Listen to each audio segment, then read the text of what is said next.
자, 지성인 여러분 안녕하세요. 지식테이너 김승훈이에요. 이제 이틀 전이지. 2025년 4월 4일 금요일 11시 22분에 윤석열이 대통령에서 파면이 됐어요. 아, 이거 왜 꺼져 있어? 그래서 대통령 윤석열에서 시민 윤석열 씨가 됐어요. 자, 그러면 그동안 탄핵 심판이 어떻게 진행됐는지 이렇게 준비를 해놨어요. 자, 여기도 프레젠테이션 글씨가 있기 때문에 채팅을 꺼놨고요. 자, 그래서 급하게 작업을 했어요. 하루 쉬고 작업했어. 자, 우선은 헌법재판소가 어떤 곳인지 한번 보자고. 헌법재판소는 제6공화국 개헌에 의해서 만들어진 기관이에요. 1987년 국민투표로 제9차 개정헌법에 의거해서 1988년 9월 1일에 설립이 됐어요. 임시정부 역사까지 포함하면 세 번째 탄핵이에요. 권력 분립 원칙이 입각해서 헌법재판관 9명을 구성을 하는데요. 대통령이 3명을 지명할 수 있고 국회에서 3명을 선출해요. 그리고 대법원장이 3명을 지명할 수 있어요. 대법원장이랑 헌법재판소장이 의전서열이 똑같아요. 의전서열 1위는 대통령, 2위가 국회의장, 입법부 대표지. 공동 3위가 이제 사법부 공동대표예요. 대법원장이랑 헌법재판소장. 그 다음 의전서열 5위가 국무총리야. 의전서열 6위는 중앙선거관리위원장이에요. 이따가 얘기하겠지만. 자, 근데 대통령은요, 재판관 3명을 지명하는 거 이외에 헌법재판소장도 지명할 수 있어요. 헌법재판소장은 예전에는 헌법재판소장이 한 4년, 5년 정도의 그 임기가 끝나면요, 외부 판사 중에서 대통령이 헌법재판소장을 바로 임명하는 체제였는데, 최근에는 헌법재판소장이 임기가 다 돼서 퇴임을 하면 기존에 있는 헌법재판관들 중에서 대통령이 헌법재판소장을 지명하는 방식으로 바뀐 것 같아요. 이거는 항소로 끝나는 게 아니야. 헌법재판은 항소심이 없어. 자, 국회 선출, 정당에서 각각 추천을 해요. 보통은 최근에는 여당이 1명, 야당이 2명을 추천했는데 대통령 권한대행들이 장난질을 쳐서 1명이 보류돼 있죠. 그리고 대법원장이 3명을 지명을 할 수 있는데, 최근에는 대법원장 1명의 생각으로 지명하지 않고 대법원에서도 추천위원회를 운영을 해요. 그래서 대법원에 있는 법관들끼리 회의를 해서 추천을 한다고 그래요. 헌법재판소가 그래서 초창기에는 지금의 훈련원 공원, 그러니까 옛날에 훈련원 터가 있었나 봐요. 그 자리에 옛날 서울대학교 사범대학 부설중학교가 있었어. 그 건물을 썼는데, 그때 이제 건물을 좀 재활용을 해서 썼다가 1993년에 북촌에 지금의 청사를 완성시키고 나서 이전을 했어요. 지금 또 확장이 된 것 같더라고. 그래서 안국역 2번 출입구에서 나가서 100m 조금 넘게 걸어가면 북촌로 15에 있어요.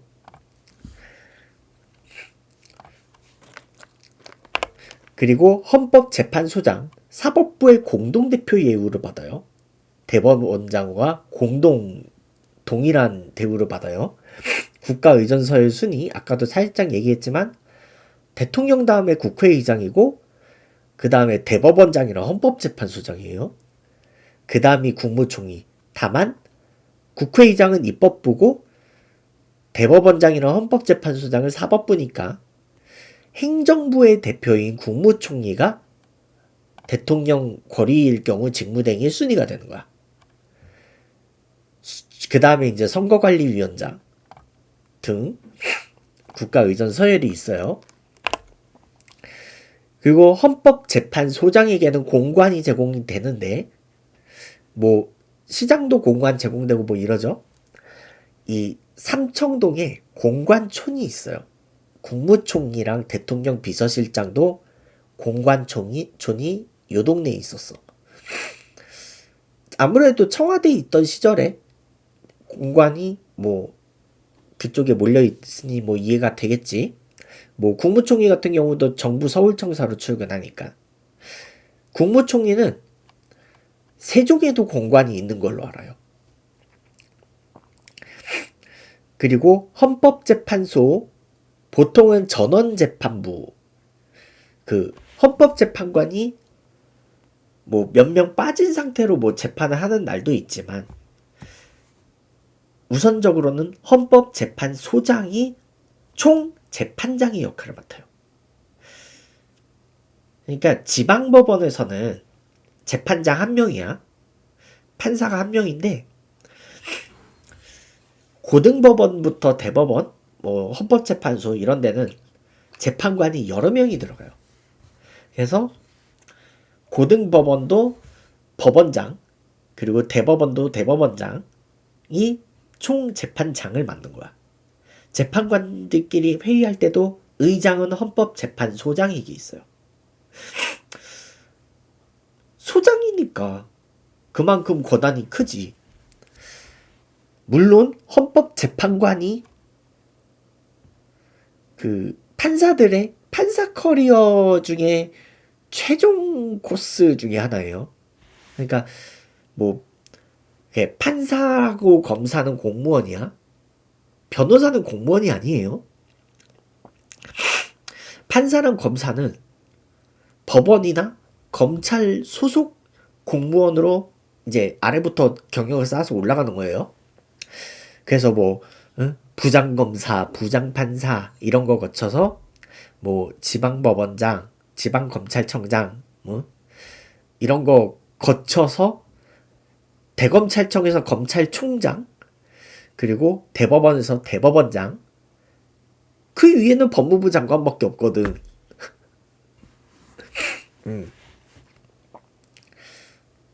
계급 차이가 나진 않아. 판사랑 검사랑 라인이 다른 거예요.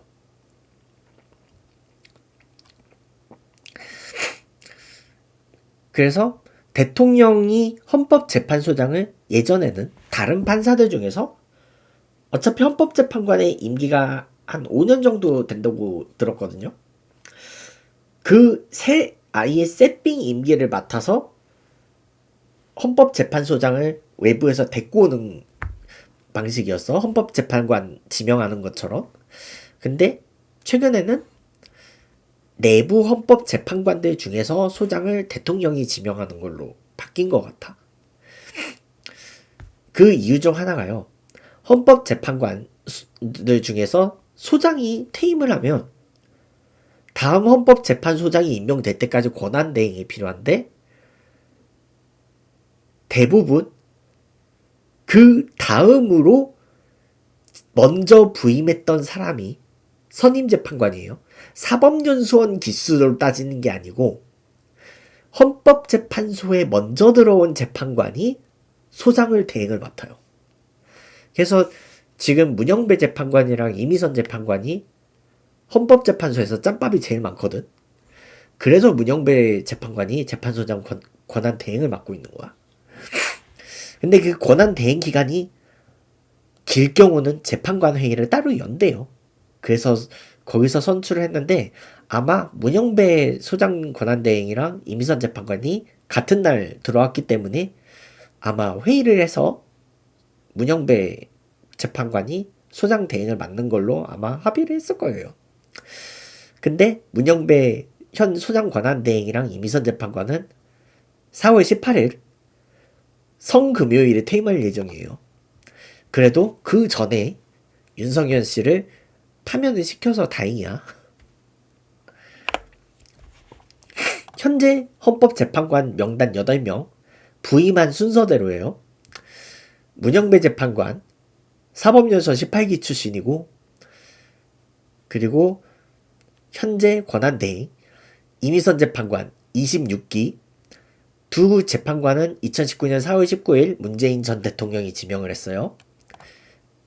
그래서 문재인 전 대통령이 지명하고 아마 인사청문회 거쳐서 4월 19일에 부임했을 거야. 그 다음에 이제 김영두 재판관 19기고, 정정미 재판관 25기, 김명수 전 대법원장이 지명했고요. 그리고 정영식 재판관 17기 출신이고, 윤석열 씨가 지명했어요. 대통령이 지명권 한 장을 썼어. 공교롭게 윤석열 씨가 지명한 한 명의 헌법재판관이 이번에 2024 헌납 8 바로 윤석열 씨 탄핵 심판의 주심을 맡았어요.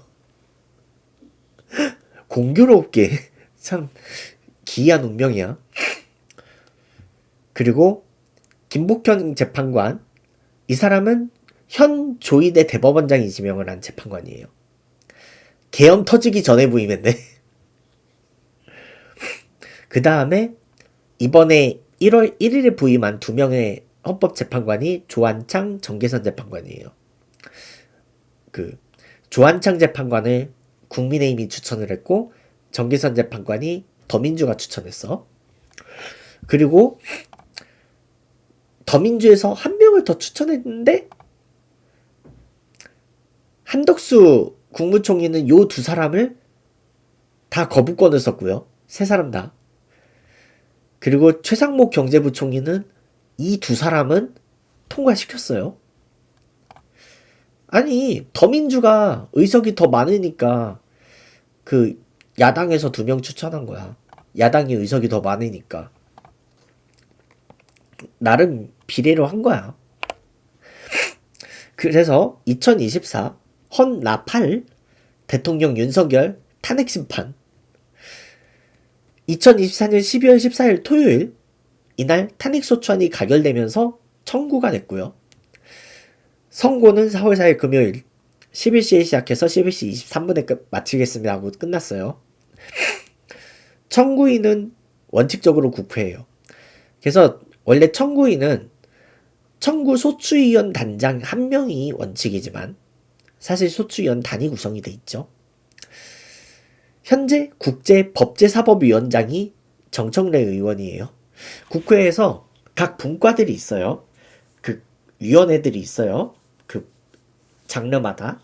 그 중에 법제사법위원회의 의장이 이 청구 소추위원단 단장을 겸하게 돼 있어요. 그리고 피청구인, 당시 대통령이었던 윤석열 씨.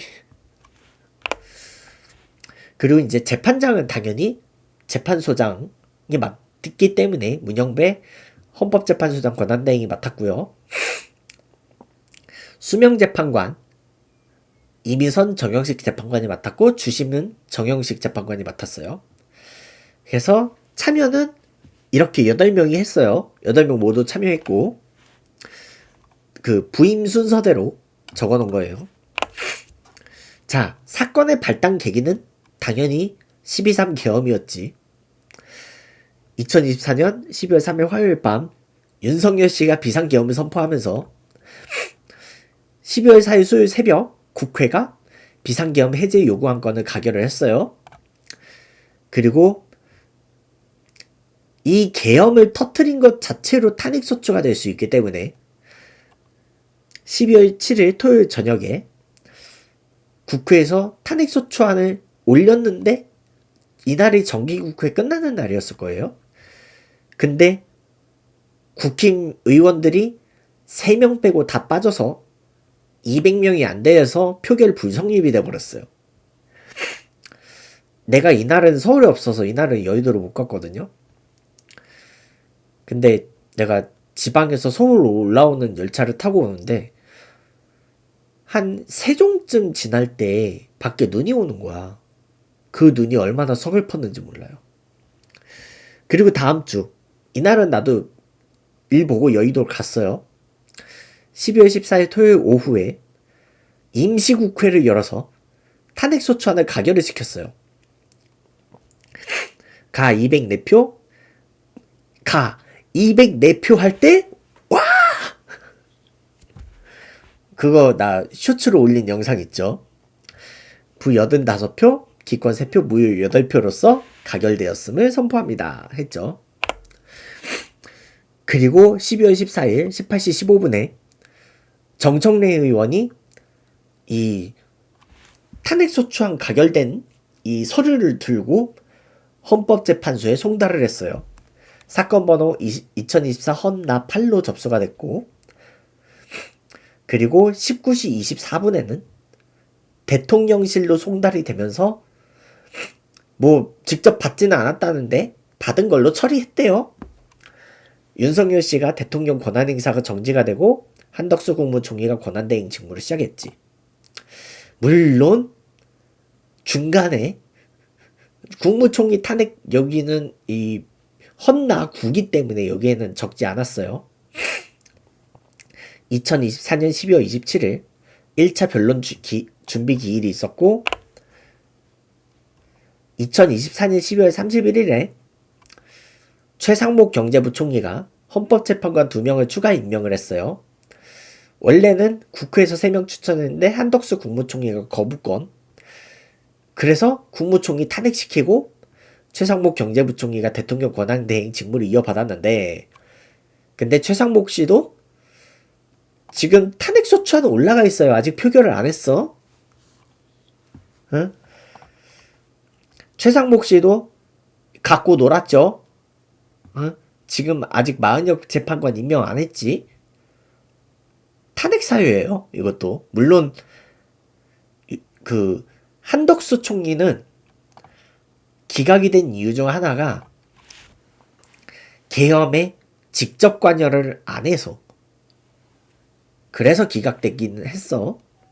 결국 계엄에 대한 책임은 윤석열 씨로 다 떠넘겼지. 한덕수 총리도 까딱하단 재탄핵될 수도 있어요. 근데 지금은 이제 대통령 선거 관리 이런 것 때문에 내비두는 거예요.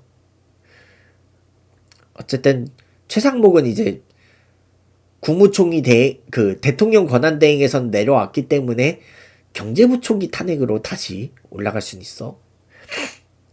그리고 조한창 정계선 재판관은 2025년 1월 1일에 임기를 시작을 했죠. 1월 3일에 2차 변론 준비기일. 1차 때는 윤석열 씨가 출석을 안 했고, 그리고 피청구인 쪽에서 뭐 준비가 거의 안 돼 있어가지고 20몇 분 만에 끝났다 그래. 근데 2차는 좀 더 했어요. 1월 14일에 1차 변론기일. 역대 대통령 탄핵 심판 중 최초로 피청구인이 직접 출석을 했어요.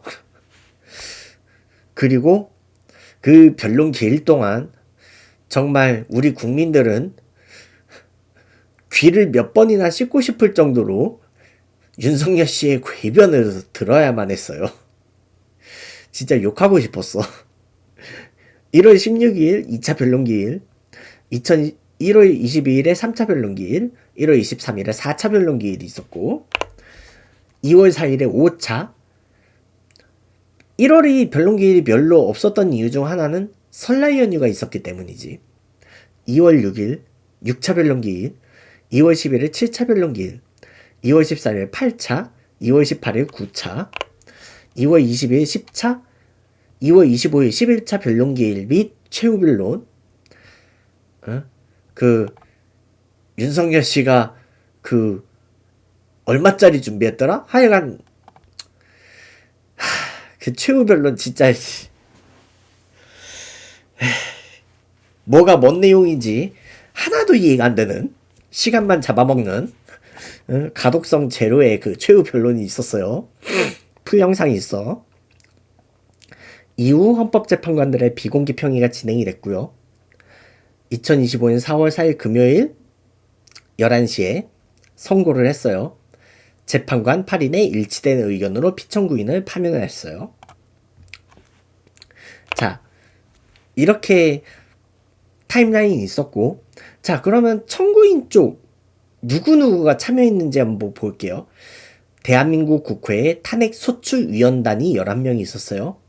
단장, 당연히 국회 법제사법위원장인 정청래 의원이 맡았어요. 마포구 우리는 마포구 갑이지. 그 박쥐 같은 조정훈 씨. 마포구 그리고 간사 겸 대변인으로 최기상 의원이 맡았어요. 헌법재판소 부장연구관 출신이네요. 그러니까 헌법재판소 출신을 여기 소추위원단에 넣은 거야. 이 탄핵소추위원단 요 보면요, 멤버가 진짜 강력해. 헌법재판소에서 일했던 사람이 간사 겸 대변인으로 넣어놨어요. 부장연구관까지 했던 사람을. 자, 그 다음 소추위원 박범계 의원, 법무부 장관 역임을 했었고, 박근혜 씨 탄핵 심판 때도 탄핵 소추위원으로 참가를 했었던 사람이야. 탄핵 경력자야. 탄핵 심판 있어서는 전문가겠죠. 이춘석 의원 역시 박근혜 씨 탄핵 심판 때 소추위원 경력이 있어요. 역시 전문가지.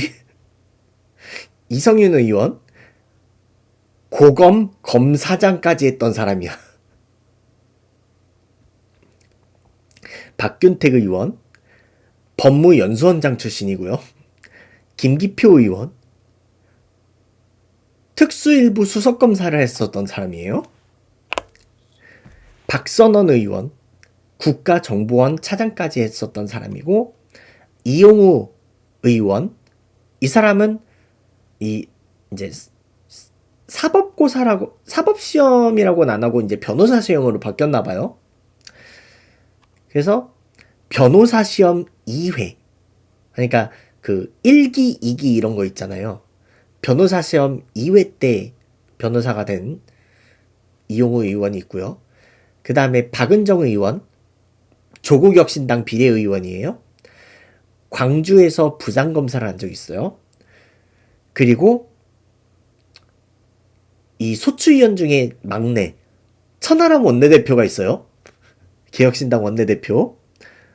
변호사 출신이고요. 김앤장에서 일했던 경력이 있네. 요 이용우 의원보다 변호사 시험을 앞에 먼저 봤나봐. 나보다 한 살짜리밖에 안 나네, 나랑. 이준석 후보가 85년생이죠. 이미 대통령 후보 된 사람. 자, 그 다음에 소추 대리인단. 소추위원단 말고 대리인단이에요. 여기도 멤버가 아주 강력해요. 17명인데 공동단장 중에 한 명이 김희수 변호사인데요. 이 김희수 변호사가 헌법재판관 출신이야.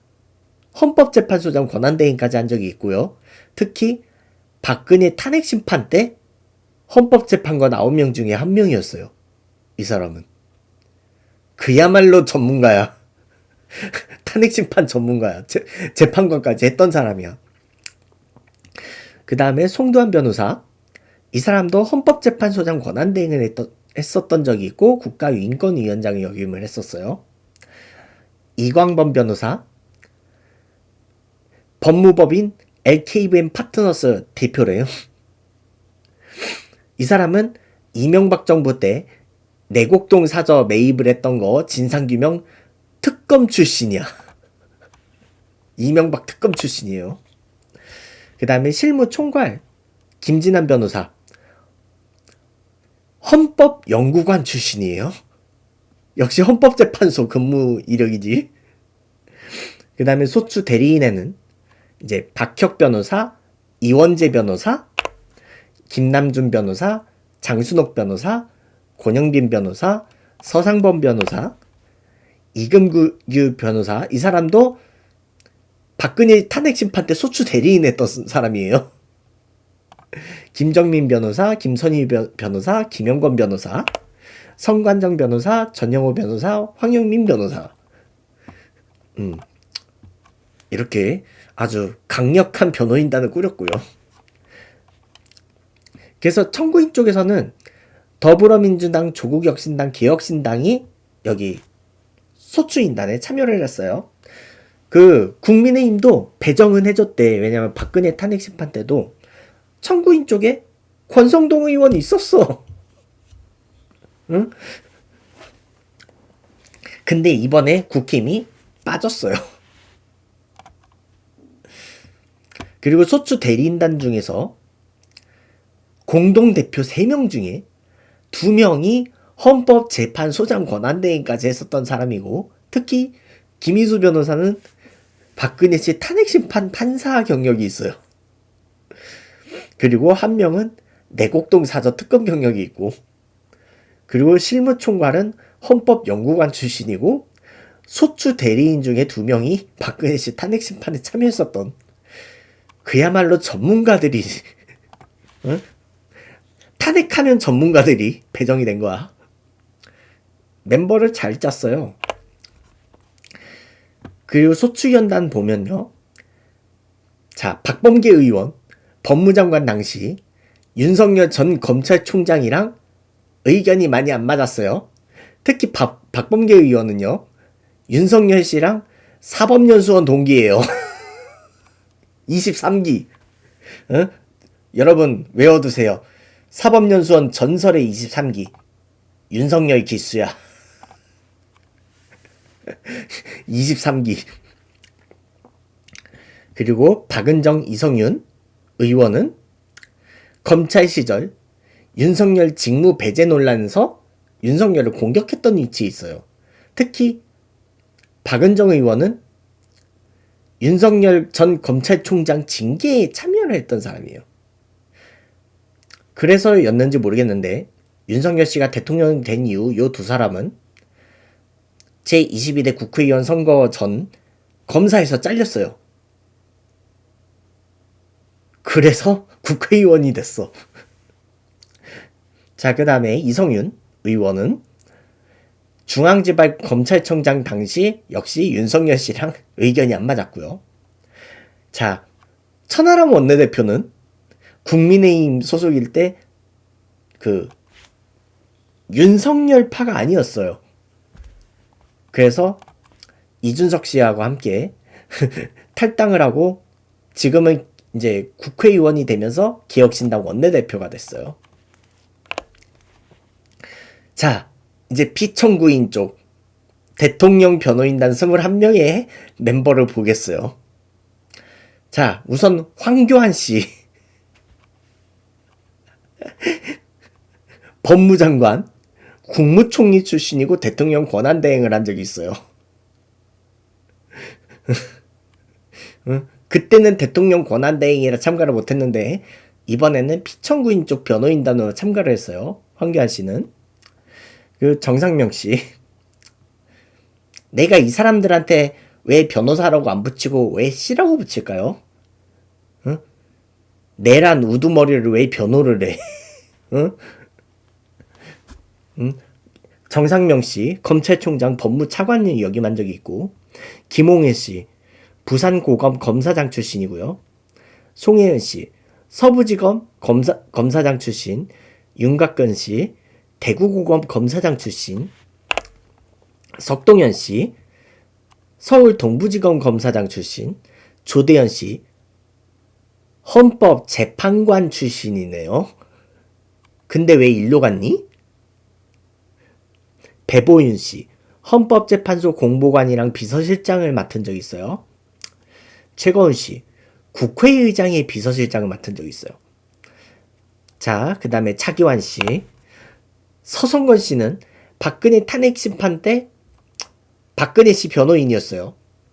전병관 씨, 역시 박근혜 씨 변호인이었어요. 배진환 씨, 서울대학교 법과대학 79학번 윤석열 씨랑 동기예요. 대학 동기라고 아주 친구 좋다고. 응? 응? 친구라고 변호인단에서 썼어. 응? 내란 우두머리를 친구로 두고 있어요. 그리고 근데 사법연수원은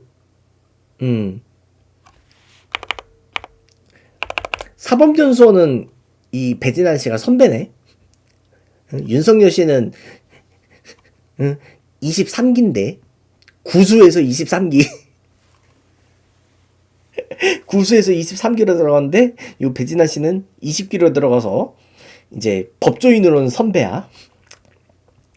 도태우 씨. 그 다음에 그 유명한 김계리 씨. 김계리 씨가요, 사법연수원 42기 출신이래요. 근데 나이가 1984년생으로 나보다 3살밖에 안 많아. 그래서 어떻게 사법연수원 42기로 들어갔는지 모르겠는데, 내가 프로필을 찾아봤어요. 이 김계리 씨 프로필을 찾아보니까 중학교랑 고등학교를 검정고시로 패스를 해서 대학을 좀 빨리 들어갔나봐. 중졸 고졸을 검정고시로 일찍 패스를 해서 대학을 빨리 갔기 때문에 그래서 변호사 경력이 좀 있는 것 같아요. 나랑 나이 차이가 별로 없는데. 이 김계리 씨를 내가 빨간 글씨를 해놓은 이유는 2월 25일 저는 개봉되었습니다 라는 발언으로 논란이 됐던 그 변호사예요. 그래서 해놨어요. 그 다음에 배진혁 씨, 송진호 씨, 오욱환 씨, 그 다음에 박해찬 씨, 이동찬 씨, 김지민 씨. 그러니까 이제 변호사 시험으로 바뀌었어요. 그 기수 되는 게 3회 출신, 8회 출신 이렇게 21명. 이 사람들은 나중에 앞으로 내란 우두머리를 왜 변호를 해서 앞으로의 변호사 커리어를 아주 갉아먹는지 모르겠어요. 자, 탄핵심판 선고. 헌법재판관 9명 중에 7명 이상이 출석했을 때 선고를 할 수 있어요. 6명 이상이 동의하면 인용이 되고요. 6명 이상이 동의하지 않으면, 그러니까 5명이 동의하면 기각이 돼요. 그리고 그 기각과 별개로 이 사안을 검토할 자격이 되지 않는다고 판단되면 각하가 돼요. 그래서 2025년 4월 4일 기준 헌법재판관이 8명이었어요. 근데 박근혜 씨 탄핵심판 선고도 그 탄핵심판이 진행되는 도중 박한철 전 헌법재판소장이 퇴임을 했어요. 그래서 8명이 선고했어요. 그래서 선고는 재판장이 진행을 해요. 그래서 문영배 수장 권한대행이 진행을 했고요. 7명 이상이 출석을 했고 6명 이상이 동의를 했기 때문에 8명 만장일치를 했죠. 이 후속 절차로 윤석열 씨는 대통령에서 파면이 됐어요. 헌법 제65조 제4항에 의거하여. 그리고 헌법 제71조에 의거하여 대통령이 권리일 경우, 직무정지일 경우 대통령 권한대행에 관한 법률을 따라서 권한대행 체제가 이미 됐지? 그리고 중앙선거관리위원회에서는 헌법 제68조 제2항에 의하여 60일 이내 제21대 대통령 선거를 실시할 예정이에요. 자, 그러면 이제부터 탄핵심판 선고문을 한번 읽어보도록 할게요. 그 주석은 내가 그렇게 많이 붙이진 않았는데 하여간 주석이 있어요. 뭐 그렇게 큰 지장은 없겠지? 내가 이 옆으로 좀 빠져서 읽을게요. 지금부터 2024 헌납 8 대통령 윤석열 탄핵 사건에 대한 선고를 시작하겠습니다. 먼저 적법 요건에 관하여 살펴보겠습니다. 자, 이 부분은요. 이 2024 헌납 8 안건이 각하되어야 할 사유가 있는지에 대해서 살펴보는 거예요. 이거를 먼저 해요. 이 사건 계엄 선포가 사법심사의 대상이 되는지에 관하여 보겠습니다. 고위 공직자의 헌법 및 법률 위반으로부터 헌법 질서를 수호하고자 하는 탄핵심판의 취지를 고려하면 이 사건 계엄 선포가 고도의 정치적 결단을 요하는 행위라 하더라도 그 헌법 및 법률 위반 여부를 심사할 수 있습니다. 국회 법사위의 조사 없이 이 사건 탄핵 소추안을 의결한 점에 대하여 보겠습니다. 헌법은 국회의 소추 절차를 입법에 맡기고 있고 국회법은 법사위 조사 여부를 국회의 재량으로 규정하고 있습니다. 따라서 법사위의 조사가 없었다고 하여 탄핵 소추 의결이 부적법하다고 볼 수 없습니다. 이 사건 탄핵 소추안의 의결이 일사부재의 원칙에 위반되는지 여부에 대해서 보겠습니다. 그러니까 이거는요, 국회에서 같은 회기에 같은 사람에 대한 탄핵 소추안을 두 번 올릴 수 없다는 거예요. 국회법은 부결된 안건을 같은 회기 중에 다시 발의할 수 없도록 규정하고 있습니다. 피청구인에 대한 1차 탄핵 소추안이 제418회 정기회 회기에 투표 불성립되었지만 이 사건 탄핵 소추안은 제419회 임시회 회기 중에 발의되었으므로 일사부재의 원칙에 위반되지 않습니다. 한편 이에 대해서는 다른 회기에도 탄핵 소추안의 발의 횟수를 제한하는 입법이 필요하다는 재판관 정영식의 보충 의견이 있습니다. 그러니까 이 윤석열 씨가 임명한 이 정영식 재판관이 태클을 한번 건 거예요. 그러니까 탄핵 소추안 한번 부결됐으면 또 올리지 마라. 아니 근데 내란 우두머리를 가만히 두냐고요. 근데 이거는 보충 의견일 뿐 윤석열 씨를 파면하는 데는 또 동의를 했어. 이 사람은. 이 사건 계엄이 단시간 안에 해제되었고 이로 인한 피해가 발생하지 않았으므로 보호이익이 흠결되었는지 여부에 대해서 보겠습니다. 이 사건 계엄이 해제되었다고 하더라도 이 사건 계엄으로 인하여 이 사건 탄핵 사유는 이미 발생하였으므로 심판의 이익이 부정된다고 볼 수 없습니다. 소추 의결서에서 내란죄 등 형법 위반 행위로 구성하였던 것을 탄핵 심판 청구 이후에 헌법 위반 행위로 포섭하여 주장한 점에 대하여 보겠습니다. 기본적 사실관계는 동일하게 유지하면서 적용법 조문을 철회, 변경하는 것은 소추 사유의 철회, 변경에 해당하지 않으므로 특별한 절차를 거치지 않더라도 허용됩니다. 피청구인은 소추 사유의 내란죄 관련 부분이 없었다면 의결 정족수를 충족하지 못하였을 것이라고 주장하지만 이는 가정적 주장에 불과하며 객관적으로 뒷받침할 만한 근거도 없습니다. 그냥 윤석열 씨 혼자 상상한 거야. 뒷받침할 만한 근거 없어요.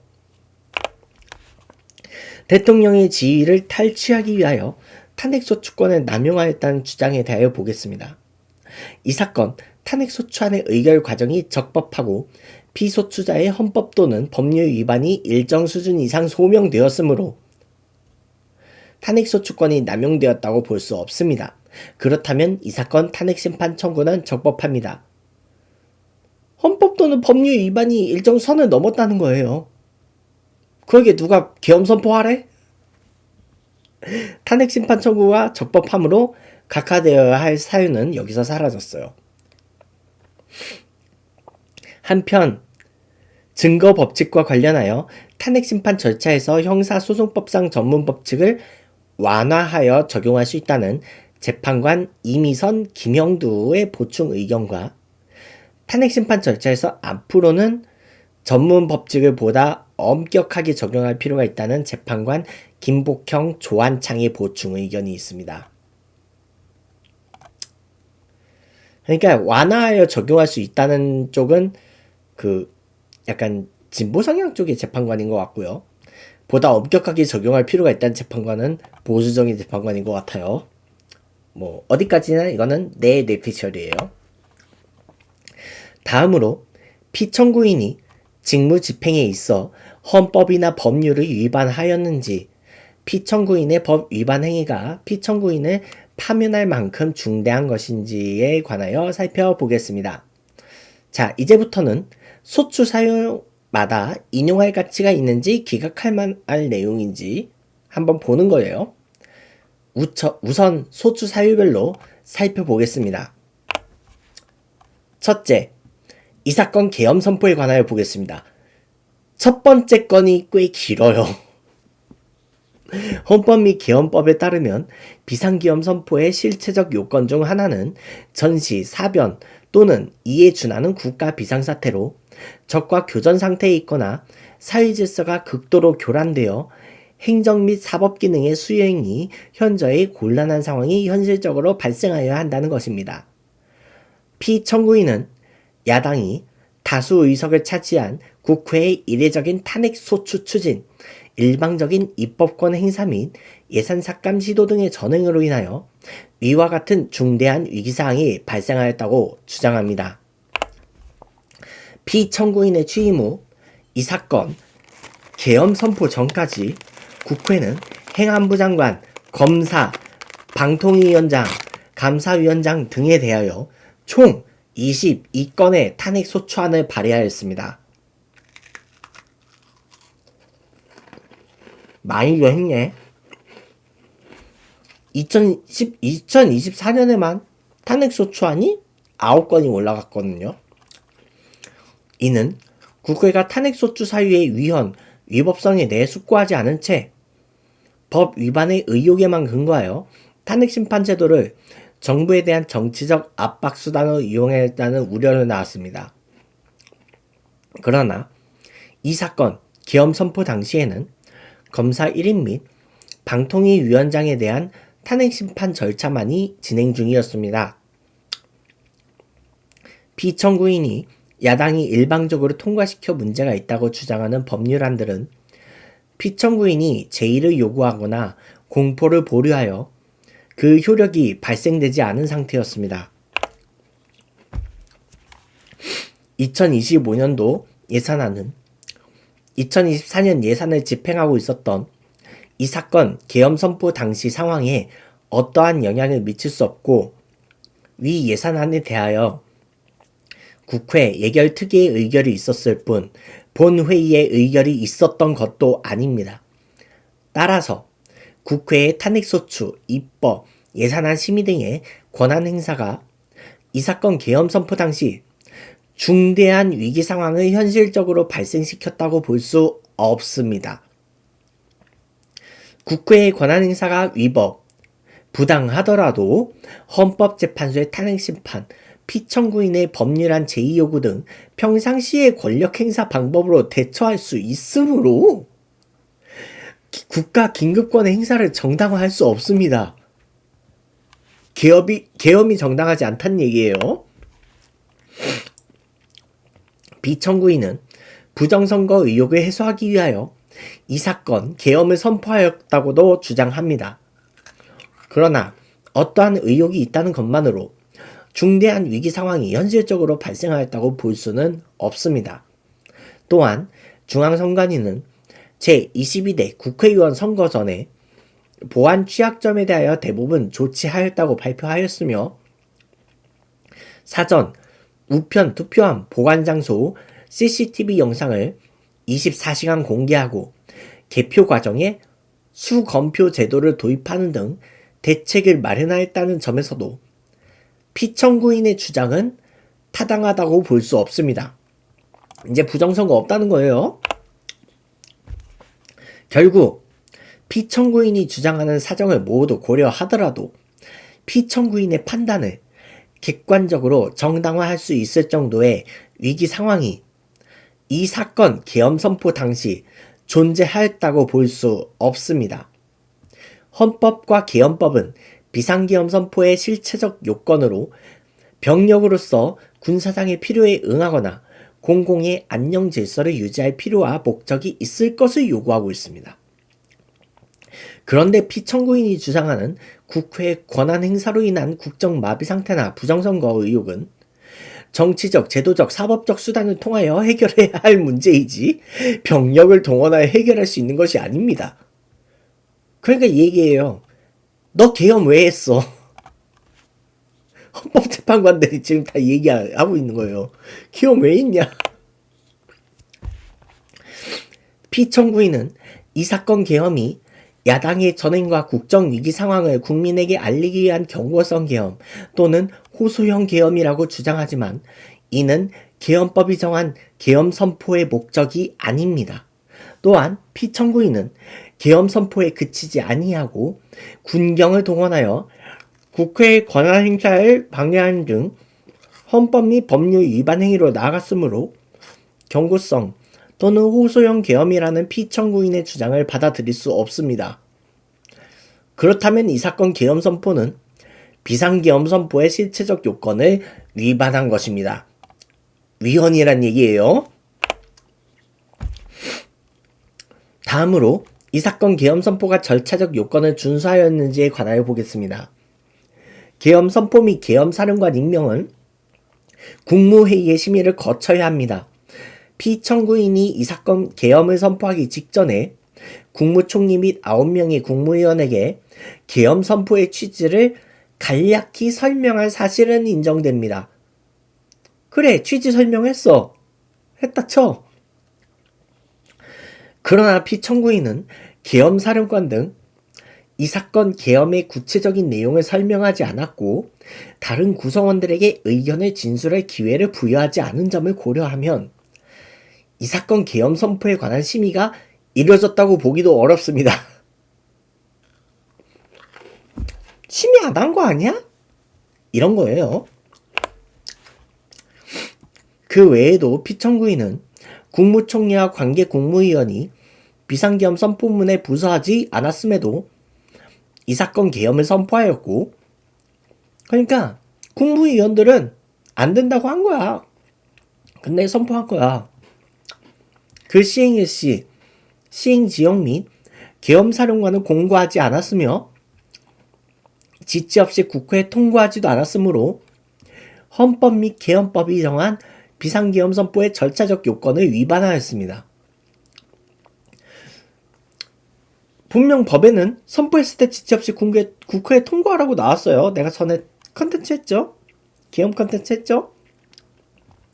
하지만 우원식 국회의장은 통고가 없었다고 고지를 했어요. 절차에 따라서 이 설명을 했어요. 그리고 절차에 따라 계엄 해제 표결을 진행을 했어요. 둘째, 국회에 대한 군경 투입에 관하여 보겠습니다. 피청구인은 국방부 장관에게 국회에 군대를 투입할 것을 지시하였습니다.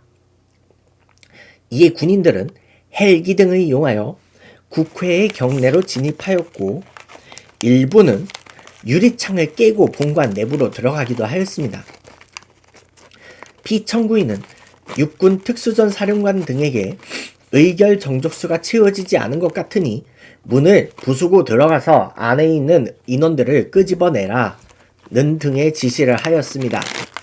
또한 피청구인은 경찰청장에게 계엄사령관을 통하여 이 사건 포고령의 내용을 알려주고 직접 6차례 전화를 하기도 하였습니다. 이에 경찰청장은 국회 출입을 전면 차단하도록 하였습니다. 이로 인하여 국회로 모이고 있던 국회의원들 중 일부는 담장을 넘어가야 했거나 아예 들어가지 못하였습니다. 그러니까 국회의 권한을 막은 거야.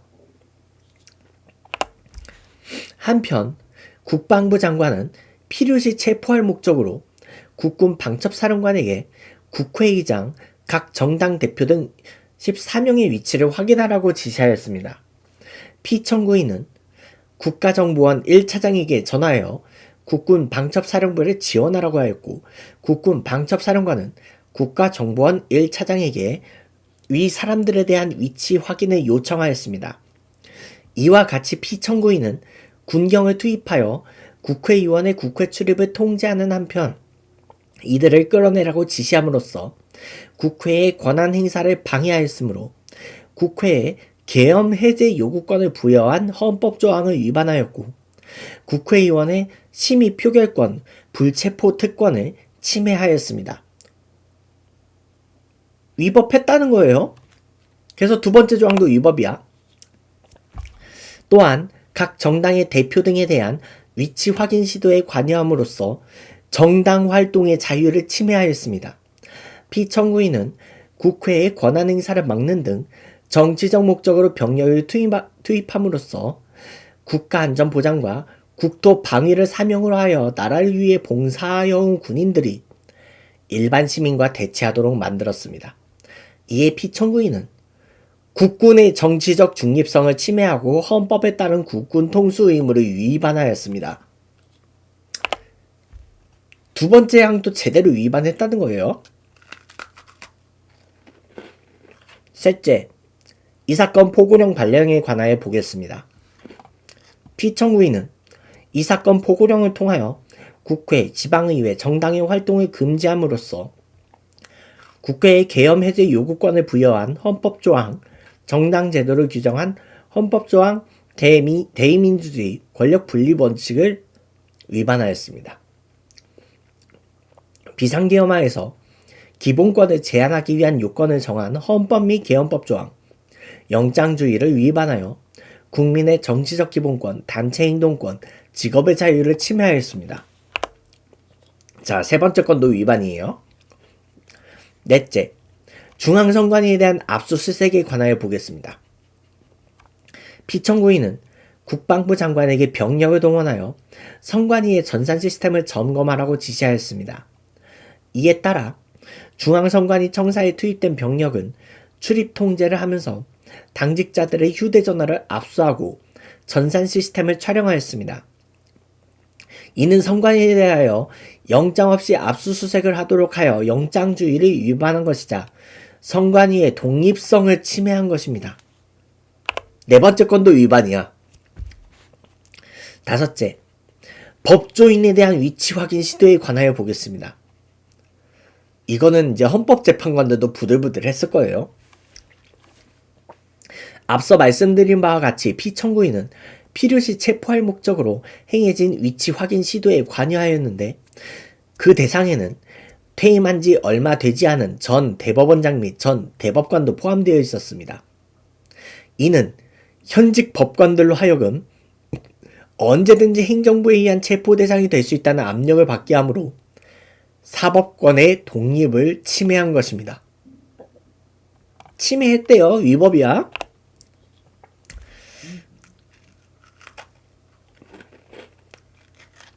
자, 그럼 이제 5건을 다 봤어요. 이제 정리 들어가죠. 지금까지 살펴본 피청구인의 법 위반 행위가 피청구인을 파면할 만큼 중대한 것인지 관하여 보겠습니다. 피청구인은 국회와의 대립 상황을 타개할 목적으로 이 사건 계엄을 선포한 후 군경을 투입시켜 국회의 헌법상 권한 행사를 방해함으로써 국민 주권주의 및 민주주의를 부정하고 병력을 투입시켜 중앙선관위를 압수수색하도록 하는 등 헌법이 정한 통치 구조를 무시하였으며 이 사건 포고령을 발령함으로써 국민의 기본권을 광범위하게 침해하였습니다. 이러한 행위는 법치국가 원리와 민주국가 원리의 기본 원칙들을 위반한 것으로 그 자체로 헌법 질서를 침해하고 민주공화정의 안정성에 심각한 위해를 끼쳤습니다. 심각하대요. 한편 국회가 신속하게 비상계엄 해제 요구를 결의할 수 있었던 것은 시민들의 저항과 군경의 소극적인 임무수행 덕분이었으므로 이는 피청구인의 법 위반에 대한 중대성 판단에 영향을 미치지 않습니다. 시민들한테 감사 인사한 거예요. 대통령의 권한은 어디까지나 헌법에 의해 부여받은 것입니다. 피청구인은 가장 신중히 행사되어야 할 권한인 국가 긴급권을 헌법에서 정한 한계를 벗어나 행사하여 대통령으로서의 권한 행사에 대한 불신을 초래하였습니다. 그러니까 가장 신중히 결정했어야 되는데 왜 했냐? 자, 이제 그 다음에는요. 이 부분은 그 청구인이랑 피청구인 양쪽에 다 좀 약간 훈계하는 듯한 얘기예요. 피청구인이 취임한 이래 야당이 주도하고 이례적으로 많은 탄핵 소추로 인하여 여러 고위공직자의 권한 행사가 탄핵 심판 중 정지되었습니다. 2025년도 예산안에 관하여 헌정사상 최초로 국회 예산결산특별위원회에서 증액 없이 감액에 대해서만 야당 단독으로 의결하였습니다. 그치? 비청구인이 수립한 주요 정책들은 야당의 반대로 시행될 수 없었고 야당은 정부가 반대하는 법률안들을 일방적으로 통과시켜 피청구인의 제2요구와 국회 법률안 의결이 반복되기도 하였습니다. 뭐 윤석열 씨가 그래서 거부권을 아주 그냥 주구장창 썼죠. 그 과정에서 피청구인은 야당의 전횡으로 국정이 마비되고 국익이 현저히 저해되어 가고 있다고 인식하여 이를 어떻게든 타개하여야만 한다는 막중한 책임감을 느끼게 되었을 것으로 보입니다. 그래, 뭐 윤석열 씨가 이 위기를 어떻게든 좀 뒤집어 볼 생각은 했겠구나. 응? 우쭈쭈 한마디 해주네. 비청구인이 국회의 권한행사가 권력 남용이라거나 국정마비를 초래하는 행위라고 판단한 것은 정치적으로 존중되어야 합니다. 다만 이건 주석이에요. 다만 이게 해당 주장이 피청구인의 지극히 개인적이면 정치적인 의중일 뿐이에요. 어? 그러니까 그 윤석열 씨가 이제 국회가 막 계속 막 탄핵 올리고 이제 대통령이랑 의견 안 맞는 정책들 계속 올리는 거? 그게 좀 뭐 남용이다? 뭐 국정 마비된다? 생각할 수는 있다는 거야. 생각할 수는 있다는 거지. 근데 이거를 계엄을 선포해서 군사적으로 해결하라는 건 아니거든. 자, 그러나 피청구인과 국회 사이 발생한 대립은 일방의 책임에 속한다고 보기 어렵고 이는 민주주의 원리에 따라 해소되어야 할 정치의 문제입니다. 양쪽 다 훈계하는 거예요. 이에 관한 정치적 견해의 표명이나 공적 의사결정은 헌법상 보장되는 민주주의와 조화될 수 있는 범위에서 이루어져야 합니다. 국회는 소수 의견을 존중하고 정부와의 관계에서 관용 그리고 자제를 전제로 대화와 타협을 통하여 결론을 도출하도록 노력하였어야 합니다. 이때 국회를 한번 좀 쳐다보더라고, 청구인 쪽을. 그 다음에 이제 반대로 피청구인 쪽을 쳐다봤죠. 피청구인 역시 국민의 대표인 국회를 협치의 대상으로 존중하였어야 합니다. 자, 여기까지는 이 재판관들이 양쪽에 다 훈계를 하는 듯한 느낌이죠. 그러니까 사실 뭐 계엄이랑 탄핵까지 안 갈 수도 있었어. 근데 결국 갈등이 그게 치달은 거지. 자, 이제 여기서부터 그럼에도 불구하고 피청구인은 국회를 배제의 대상으로 삼았는데 이는 민주정치의 전제를 허무는 것으로 민주주의와 조화된다고 보기 어렵습니다. 그러니까 갈등은 일어날 수 있는데 왜 윤석열 씨는 국회를 배제하려고 했을까? 응? 왜 계엄 선포하고 국회를 폐쇄하려고 했을까? 이제 여기서부턴 윤석열 씨를 졸라게 까는 거예요. 피청구인은 국회의 권한 행사가 다수의 해횡포라고 판단했다 하더라도 헌법이 예정한 자구책을 통해 견제와 균형이 실천될 수 있도록 하였어야 합니다. 피청구인은 취임한 때로부터 약 2년 후에 치러진 국회의원 선거에서 피청구인이 국정을 주도하도록 국민을 설득할 기회가 있었습니다. 응? 국민 설득할 기회 있었어. 응? 여당이 표 많이 가지고 올 수 있었어. 지들이 잘했으면. 응?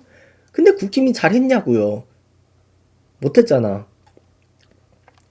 그 결과가 피청구인의 의도에 부합하지 않더라도 야당을 지지한 국민의 의사를 배제하려는 시도를 하여서는 안 되었습니다. 응? 거의 180명, 190명에 달하는 야당의 의견을 지지를 안 했다는 거예요. 그럼에도 불구하고 피청구인은 헌법과 법률을 위반하여 이 사건 계엄을 선포함으로써 국가 긴급권 남용의 역사를 재현하여 국민을 충격에 빠뜨리고 사회, 경제, 정치, 외교 전 분야의 혼란을 야기하였습니다.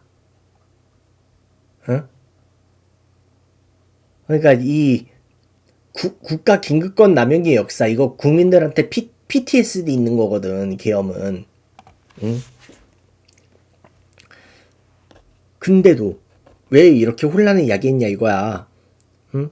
역사 공부 제대로 안 한 거야. 자, 국민 모두의 대통령으로서 자신을 지지하는 국민을 초월하여 사회 공동체를 통합시켜야 할 책무를 위반하였습니다. 사회 공동체 통합해야 되는데 왜 안 했냐 이거야. 왜 편가르게 했냐 이거야. 이거 진짜 중요해요. 윤석열 씨 정부가 그렇게 갈라치게 해댔잖아요. 국경을 동원하여 국회 등 헌법기관의 권한을 훼손하고 국민의 기본적 인권을 침해함으로써 헌법 수호의 책무를 저버리고 민주공화국의 주권자인 대한국민의 신임을 중대하게 배반하였습니다.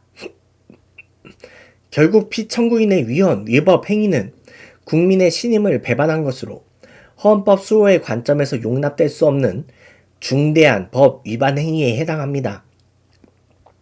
피청구인의 법 위반 행위가 헌법 질서에 미친 부정적 영향과 파급 효과가 중대하므로 피청구인을 파면함으로써 얻는 헌법 수호의 이익이 대통령 파면에 따르는 국가적 손실을 압도할 정도로 크다고 인정됩니다. 자,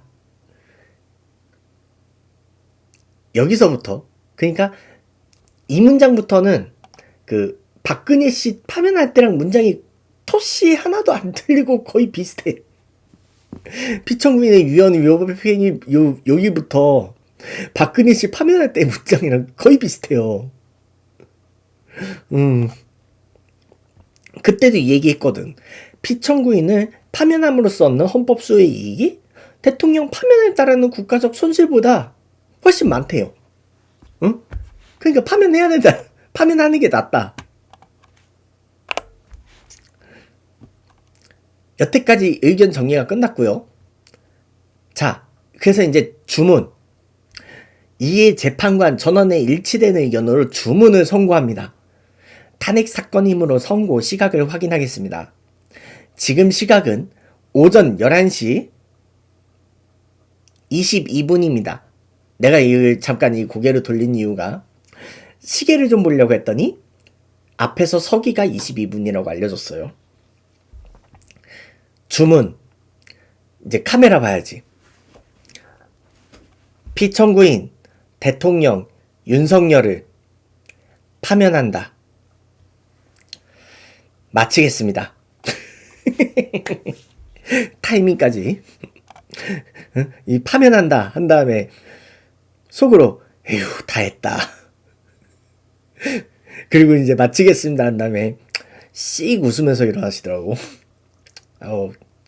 문영배 재판관 귀여웠어요. 이렇게 돼서 파면했어요. 자, 그래서 이제 한번 이 요약 핵심 쟁점별로 판단을 하면 5건의 핵심 쟁점이 있었죠. 요건에 맞지 않는 비상계엄 선포 위헌이고요. 위헌 위법적 계엄 포고령 포고 위헌이었고요. 계엄 해제 권한을 가진 국회 봉쇄, 계엄군의 국회 침입 위헌이었고요. 계엄군의 중앙선거관리위원회 청사 점거 및 서버 탈취 위헌이었고요. 법조인 체포 및 구금 지시 위헌이었고요.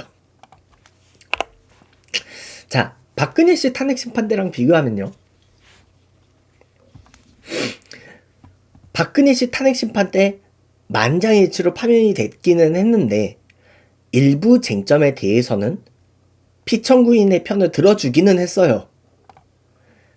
12가지 탄핵 사유 중에 실제 심판에서 4건이 언급이 됐는데 그 마지막 최서원 씨의 국정농단 건에 대해서 재판관 8명이 모두 위헌 의견을 냈어요. 그래서 만장일치로 파면이 된 거야. 사실 그 탄핵소추로 올라온 그 주요 쟁점 안건들 중에서 하나만 위헌 사유가 돼도요, 재판관들이 이 한 가지만 위헌이더라고 하더라도 재판관들이 파면을 시킬 수 있어요. 하지만 위헌이기는 했는데 이게 파면을 할 정도이냐 아니냐를 해서 기각할 수도 있어요. 뭐 그럴 수는 있다는 거야. 자, 윤석열 씨의 탄핵 심판도 만장일치 파면인데, 자, 이제 세부 내용은 박근혜 씨 때랑 달라요. 탄핵 사유로 제기된 5건 모두 8명이 위헌 의견을 만장일치로 낸 거야. 특히 이 건에 대해서는 별개의 의견이나 보충 의견도 없었어요. 응? 그 처음에 이제 이게 그 탄핵 심판을 할 만한 가치가 있는지 기각 여부를 따질 때 몇몇 재판관들의 보충 의견이 있기는 했는데, 아마 이 앞부분 여기서 평의가 좀 오래 걸리긴 했을 거예요. 앞부분에서도 그 보충 의견 다느라 그 평의가 오래 걸리긴 했을 거야.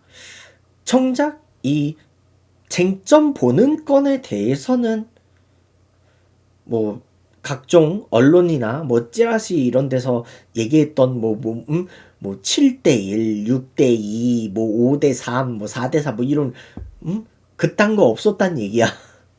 응? 쟁점 판단에 대해서는. 피청구인 쪽에서 행위의 합헌성, 이게 그러니까 윤석열 씨가 자기의 그 계엄 행위를 합리화시킨다는 그 주장이 단 하나도 수용되지 않았어요. 그야말로 윤석열 씨는 그 11번의 그 변론 기일 동안요, 아주 헌법재판관들이 귀를 막고 싶었을 궤변을 쏟아낸 거예요. 자, 그럼 이제 윤석열 씨는 파면됐어요. 이제 파면된 지 하루하고 한 몇 시간 지났어?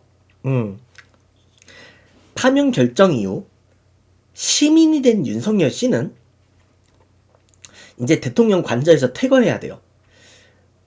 즉시 퇴거가 원칙인데 몇 시간 이내에 퇴거해야 된다는 거는 없어요. 근데 이거는 그럴 수는 있다고 봐. 왜냐면 파면되면 솔직히 그 대통령들 중에서 에이 설마 파면 되겠어? 라고 생각한 사람이 있겠어요? 그러니까 설마 파면 안 될 거야. 파면 되겠어? 라고 생각한 사람이 없을 거야. 그러니까 이사 준비가 안 돼 있어요. 그래서 이제 박근혜 씨 같은 경우도 그 당시 삼성동이 사저였죠. 지금은 이제 대구 가서 살지만 박근혜 씨가 삼성동에 있었던 사저가 당장 들어가서 지낼 수 있을 만한 뭐 환경이 아니었나 봐. 집이 좀 낡았거든.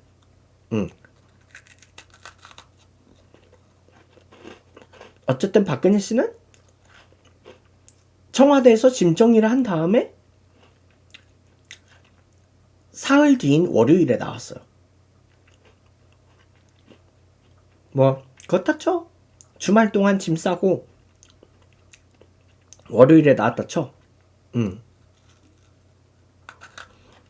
그리고 지금 윤석열 씨 같은 경우는 이제 하루 반 정도가 지났죠? 아직 윤석열 씨는 방을 안 뺐어요. 그리고요, 헌법재판소법 제54조 제2항에 의해서 탄핵으로 파면이 되면요, 5년 동안 공무원이 될 수 없대요. 그러니까 피선거권은 자동으로 박탈되는 거야. 그러니까 그 검사를 할 수 없어요. 몰라? 검사 출신도 변호사는 할 수 있거든. 근데 윤석열 씨가 지가 변호사 활동을 할 수 있을까? 못한다고 봐요. 정계에서 이제 강제 은퇴당하는 거야. 그리고 경호를 제외한 모든 전직 대통령으로서의 예우가 박탈이 돼요. 박근혜 씨는 한 20 몇 년 징역 중에 한 4년 몇 개월 살고 나왔지. 아니다, 5년 넘게 살고 나왔다. 대선 전에 감옥 들어갔으니까. 경호를 제외한 모든 전직 대통령의 예우가 박탈이 돼요. 그러면 왜 경호는 제외가 안 되는지는 이따가 얘기하고, 전직 대통령에 대한 예우는요, 뭐 연금, 그리고 병원 이용, 특히 뭐 보훈병원 이런 데 이용할 수 있었거든. 각종 병원 비용 이런 거 지원받을 수 있었거든요. 그런 거 안 되고, 죽은 다음에 국립현충원에 들어갈 수 있는데 대통령은요, 국립현충원에 못 들어가요. 그래서 전두환 씨, 노태우 씨 현충원에 못 들어가요. 그나마 노태우 씨는 아들이 사죄활동 열심히 해서 국가장은 해줬어요. 서비스로. 그러니까 전직 대통령의 예우가 박탈된다는 건요, 죽은 다음에 국가장 혜택도 없어요. 원칙적으로는 국가장이 안 돼. 근데 노태우 씨는 이제 아들이 저렇게 회계하고 활동하고 있으니까 서비스로 국가장은 해준 거야. 왜냐면 이 국가장을 하게 되면요, 상주가 국무총리가 되거든.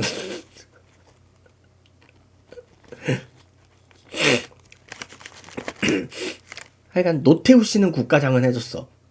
전두환 씨는 국가장은커녕 청와대에선 조문도 안 갔어요.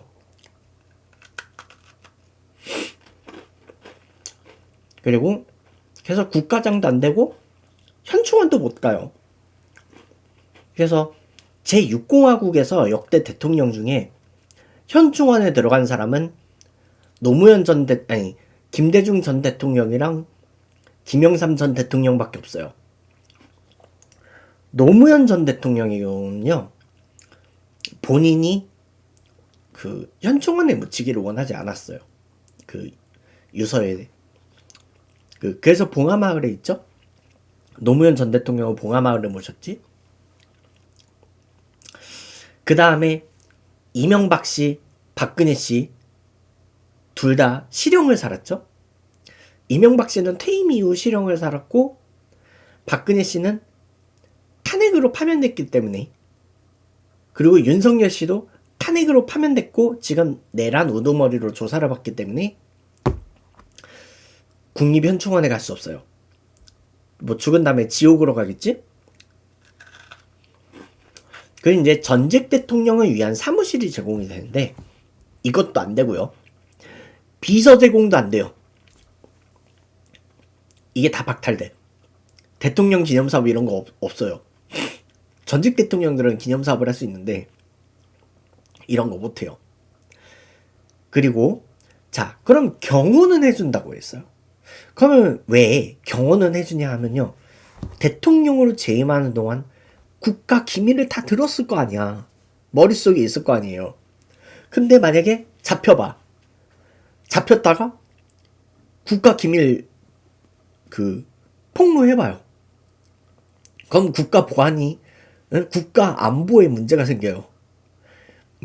그래서 국가 기밀 누설을 방지하기 위해서 기본적으로 5년의 일반 경우만 제공을 해요. 5년으로 잡은 이유가 대통령 한 번 5년을 하니까 한 그 정도 기간을 둔 거예요. 단 차량 기동 경호는 없어요. 여기서 차량 기동 경호라는 거는요, 대통령이 가는 길을요, 일반 도로교통을 쫙 통제하고, 신호체계 무시하고, 그냥 대통령이 갈 수 있게 쭉 달리게 해주는 거야. 그거 안 된다는 거예요. 근데 이제 윤석열 씨 체포될 때 그때는 현직 대통령으로 체포가 됐기 때문에 서울구치소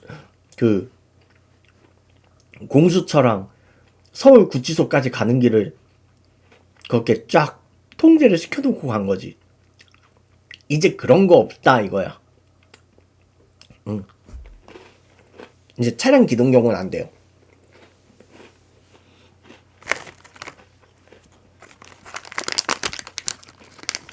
일반 경우는 그래서 그 경호차는 줘. 그러니까 본인이 이동하고 다니는 차는 뭐 돈 주고 사겠지? 그리고 경호원은 붙어 다녀. 하지만 이 일반 경호는 집 경호랑 뭐 다닐 때 경호 몇 명 합해서 한 20명 안팎으로 크게 줄어요. 그 정도만 해줄 수 있어요. 대통령 경호처장이 승인을 할 경우 일반 경호를 5년 연장할 수 있는데, 박근혜 씨 같은 경우는 이제 감옥에 들어갔다가 나왔지. 근데 아마 박근혜 씨는 그 일반 경호 기간 5년이 끝나고 나서야 나와가지고,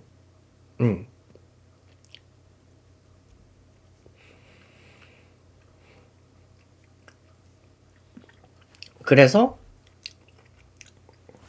일반 경우 5년이 끝나고 나서야 나왔기 때문에 연장이 됐는지 모르겠어요.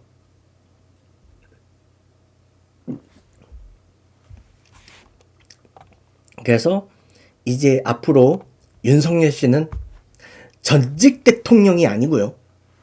그러니까 뉴스에서는 바로 윤석열 전 대통령이라고 부르는데, 그래, 전 대통령인 건 맞아요. 하지만 전직 대통령 예우는 못 받아요. 전 대통령은 맞는데 전 대통령 예우는 못 받아. 그러니까 전 대통령이면 윤 전 대통령이라고 부를 필요 없어요.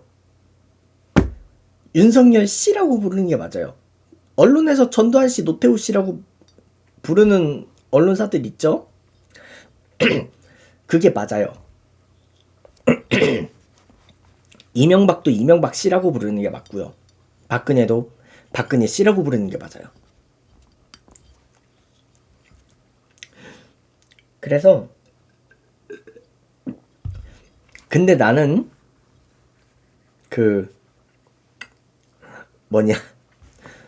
나는 윤석열 씨 당선되고 나서 윤석열 대통령이라고 부른 적이 별로 없는 것 같아. 일단은 윤석열 씨라고 불렀고요. 파면 결정 이후 시민 윤석열 씨. 네, 여기가 마지막 쪽이라서요. 이렇게 넘어갈게요. 어쨌든 다 정리를 해봤어요. 조금 시간이 길게 걸렸는데 그만큼 이번 탄핵 심판이 윤석열 씨가 하도 궤변을 늘어놓는 바람에 이게 그 심판할 가치가 있는 거냐 없는 거냐 그걸 판단하는데 시간이 좀 많이 걸렸던 것 같아요. 평의에서는 다 탄핵 파면 사유라고 만장일치를 모았는데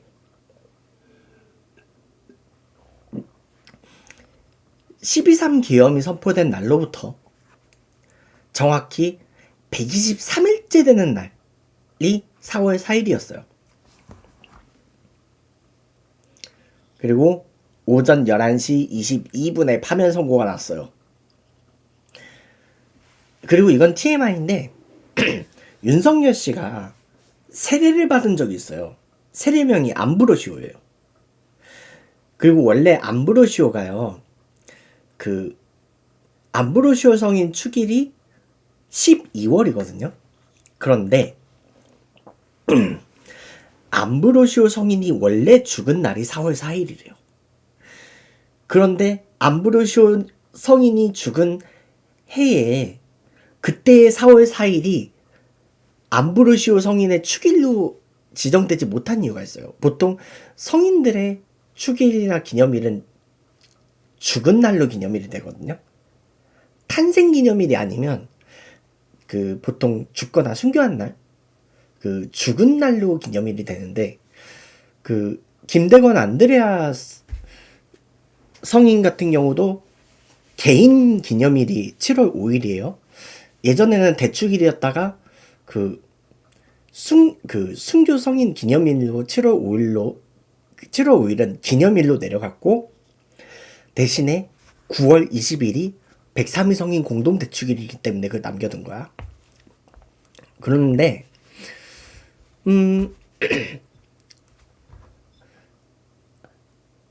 문제는 이 암브로시오 성인이 죽은 해의 4월 4일이 성주간이었다는 데 있어요. 그 전례 우선순위가 있거든요. 내가 이제 성당 다니니까 이건 해줄 수 있는 얘기인데, 그 전례 우선순위에서요, 성주간이랑 부활 8일 축제 기간에는요, 그 어떠한 기념일이나 축일, 대축일을 지낼 수가 없어요. 그래서 주님 탄생 예고 대축일이 원래 3월 말인데, 주님 탄생 예고 대축일이 성주간이 겹칠 때가 있어요. 그럴 땐 주님 탄생 예고 대축일이 4월로 넘어가요. 그래서 이동해서 지내요. 그 부활 8일 축제까지 다 지나고 나서 지내. 주님 탄생 예고 대축일이 성주간이랑 겹치면. 같은 이유로 암브로시오 성인이 죽은 4월 4일이 그 해의 성주간이었기 때문에 기념일을 다른 날로 정할 수밖에 없었던 거예요. 그래서 12월이 된 거래.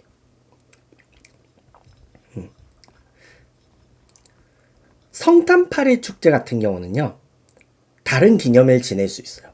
성탄 8일 축제 같은 경우는 12월 26일은 그 가톨릭 역사상 첫 순교자인 스테파노 부제 성인 기념일이고요. 내 세레머니지. 12월 27일은 요한 복음사가 죽일 거야, 아마. 아닌가? 복음사가인가? 아니면 요한 사도인가? 하여간 요한 축일이에요. 12월 27일. 28일은 무죄한 어린이 순교 축일이야. 그 헤로데가 2살 이하의 남자애를 다 죽여버렸거든, 베들레헴에. 그리고 29일이 예수 마리아 요셉 성가정 축일이에요. 그러니까 12월 25일이 일요일일 경우에는 성가정 축일을 그 29일에 지내고요. 그 성가정 축일이 그러니까 크리스마스가 일요일이 아닐 경우에는 성가정 축일을 일요일에 지내요. 그렇게 지내더라. 그 다음에 1월 1일 성탄 8일 축제의 마지막 날은 천주의 모친 성모 마리아 대축일이지. 하여간 그렇게 지냈는데, 성주간이랑 부활 8일 축제 때는 그 어떠한 축일 기념일도 지낼 수가 없어. 문제는 주님 성탄 대축일은 고정 축일인데요, 그 주님 부활 대축일은 유동 축일이에요. 그러다 보니 그 3월이나 4월 그쯤에 이제 그 축일 있는 사람들이 누구 기념 없음 뭐 이렇게 되는 거야. 성주간이랑 부활 8일 축제가 전례 우선순위에서 대축일보다 위에요. 그 정도라서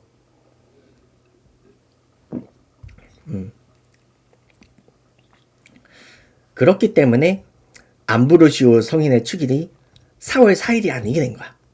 어쨌거나 윤석열 암브로시오는 암브로시오 성인이 죽은 4월 4일에 그때 파면이 된 거야. 그래서 뭐 윤석열 씨의 세례명이 암브로시오였기 때문에 그거와 관련된 TMI를 좀 막판에 얘기를 했고요.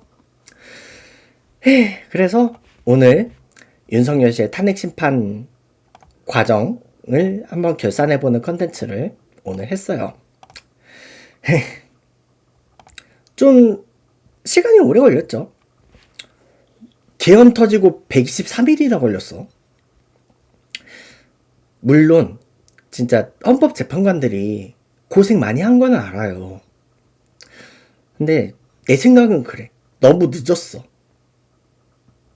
너무 늦었고, 이 내란 우두머리랑, 물론 내란 우두머리는 한 번 감옥을 갔지만 내란 우두머리의 구속이 취소되는 말도 안 되는 일이 발생을 했지. 그래서 내가 그 전까지는 좀 몇 주에 한 번 토요일 집회 위주로 나갔었는데, 윤석열 씨 감옥에서 나오고 나서는 내가 3월 한 달에만 집회를 한 20번 나간 것 같아요.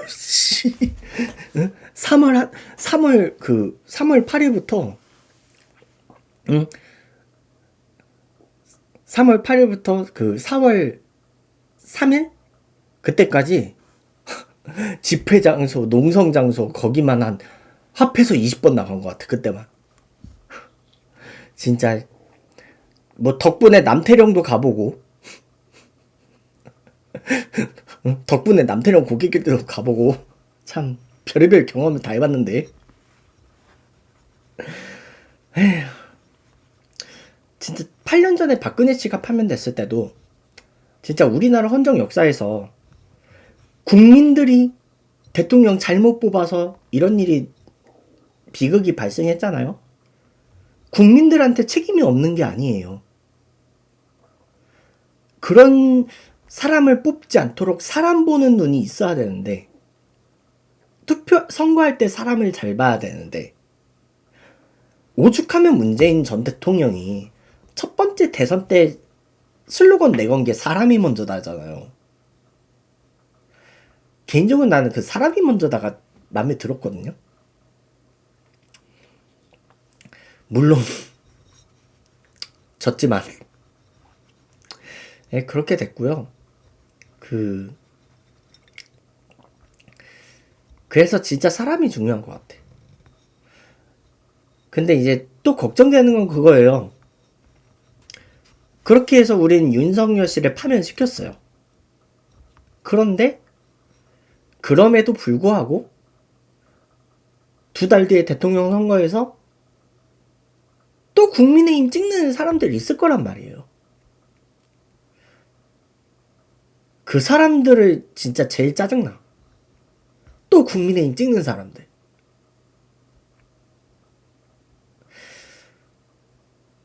박근혜 정부 때 통합진보당이 헌법재판소의 선고로 인해서 해산된 적이 있어요.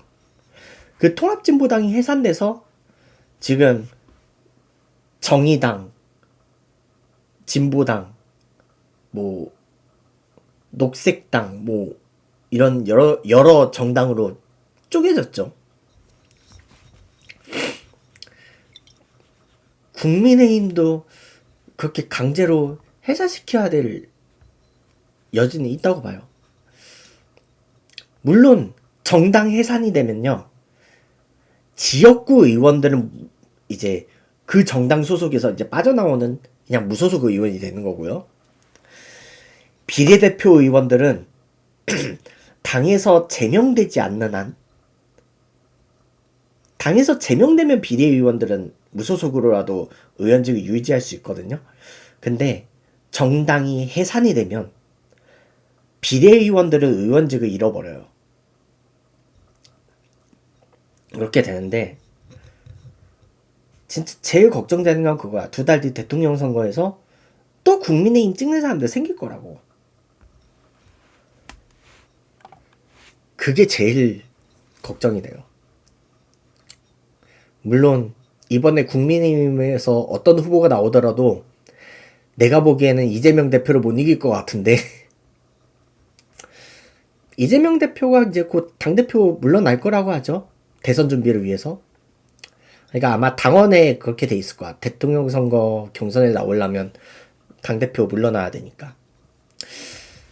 그래서 아마 더민주가 비상대책, 그 비상대책위원회 체제로 국힘좀 그렇게 가진 않을 것 같고 선거대책위원회 체제로 가겠지.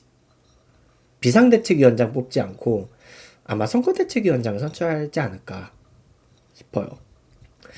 그래서 이미 대통령 후보 지명 끝낸 당도 있어요. 개혁신당. 개혁신당은요, 대통령 예비후보 받아봤더니 이준석 의원밖에 신청을 안 했대요. 그래서 찬반 투표를 해가지고 이제 이준석 후보가 됐어. 거기는. 그래서 지금 개혁신당은 이준석으로 정해졌고요. 이제 다른 당은 이제 경선 아마 시작할 거예요. 이제 군소정당들이 어떻게 할지가 아직은 잘 모르긴 하겠는데, 진보당은 이번에 김지현 대표가 안 나오고 다른 사람이 나오는 것 같더라.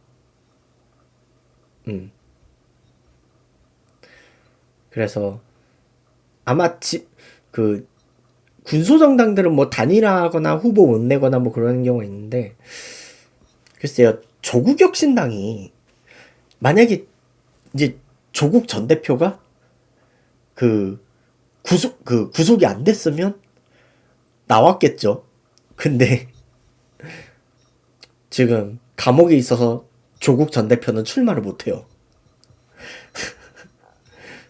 아니면 뭐 그렇게 됐고, 대권 주자에 대한 컨텐츠는 한번 다음 주에 준비해 볼게요. 일단은 오늘은 이 컨텐츠 마무리하도록 할게요.